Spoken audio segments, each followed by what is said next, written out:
Kind of a superhero pose here as I loop the shoulders, find that lift in the chest. And I'm actually going to move to the front here so you can see me a little bit better. So I'm coming into a mountain pose. We call this Tadasana, with the feet hip-width apart, toes are pointing forward. And really this is about connecting to the earth, feeling strong. We practice this here so that later on when we come into all these kind of other fun, crazy poses, we've practiced again that upward current of motion while also grounding down. So for now, just check in with the feet, spreading awareness through all four corners of the feet, perhaps drawing energy up through the arches of the feet, maybe even lifting the kneecaps, toning the quads, just kind of bringing a little active energy into the body as once again we draw the palms together at the heart and lift the sternum to the thumbs. Tuck your pelvis in, everyone. And again, close your eyes, find that head over heart, heart over pelvis, this time pelvis over heels or the center of the heels. Interlace the fingertips, soften the knees, find a little buoyancy here as we inhale, reach forward, up and back. Nice tall stretch here. And then exhale, releasing the fingertips down, just like we did when we were seated. Opening the chest, inhale, soft knees, reaching forward, up and back. Tailbone lengthens down, tuck your pelvis, and exhale, opening the shoulders, fingertips might move a little bit here. Maybe checking in with the neck this time. Inhale, forward, up and back, lengthening the tailbone down. Exhale. Ooh, awesome. Take a second here to draw a couple circles with your nose. Check in with the neck. Often we think in yoga, we have to be in these crazy pretzel shapes, but really for me, each day, yoga really begins with this movement, this gesture. Drawing circles one way and then the other. Checking with my neck, grounding down through my shoulders and elbows and fingertips. Feels good. Okay, take a second, soft knees to bend the knees and then reach the fingertips up, volcano pose. I'm lifting my toes here just to press into all four corners of my feet. I'm tucking my pelvis in. The arms might get tired right away here. With practice, you'll notice this gets easier. Pull the thumbs back, find a flying V if you feel like this, like no space, find some space. Release the toes back down if you haven't already and breathe. Spread the fingertips in celebration of you and your new yoga practice. Then take the right hand and grab the left wrist. Again, just like we did before in the side body stretch, think up and over. So rather than just to the side, youch. Think up, length, length, length, and then over.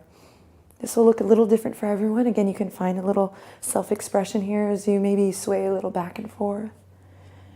And then we'll come back to center. I know arms might be getting tired here. Hang with me.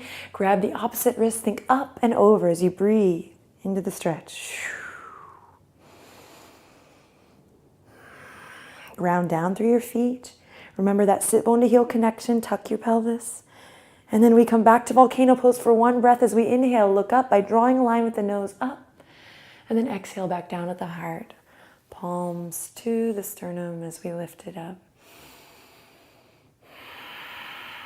Awesome. Bring the hands to the waistline. So we're going to take the right foot forward and the left foot back. I'm wanting to get to a place, so I'm not going to spend too much time on all the fine details because I'm wanting just to get a taste for things. So right toes are going to point forward. Left toes are going to point towards the front left corner of the mat.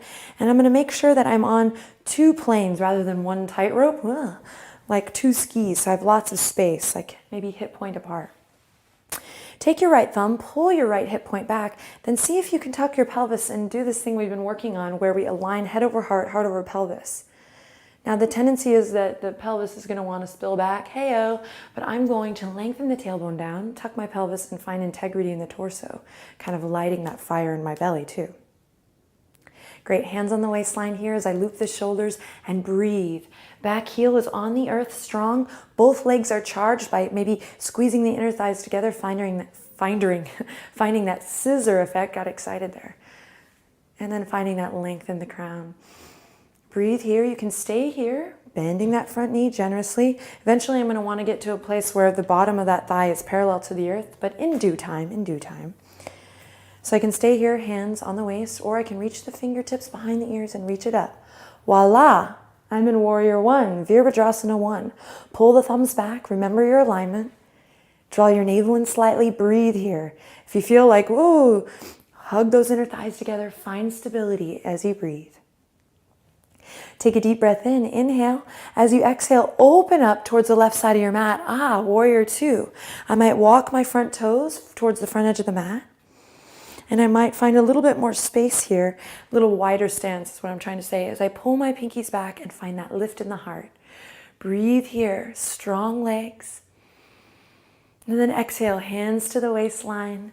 And I'm going to turn my right toes in and my left toes out to take it to the other side. Now we're going to work in reverse order here. So a little yoga for the brain too. Coming into our warrior two on the left side first. Bend the knee. The tendency is you're going to be like, I'm not strong, so I'm going to hang out. I'm going to like not bend that knee so far right away. But I think you'd be surprised. Get in there, get a little juicy. Make sure your feet are stacked just where you need them so we're not on that tightrope. We're really paying attention to our foundation, working our yoga poses from the ground up. Deep breath in here. And exhale, hands to the waistline. Then I'm going to step the back foot in just a little bit so that I can bring that back heel to the earth. Strong legs, strong lower body as I move my hip points gently towards the back edge, which is now the front edge of the mat. Lengthen the tailbone down. Find that lift in the heart. We can stay here, or we can reach the fingertips behind the ears to come up. Voila, warrior one on the opposite side.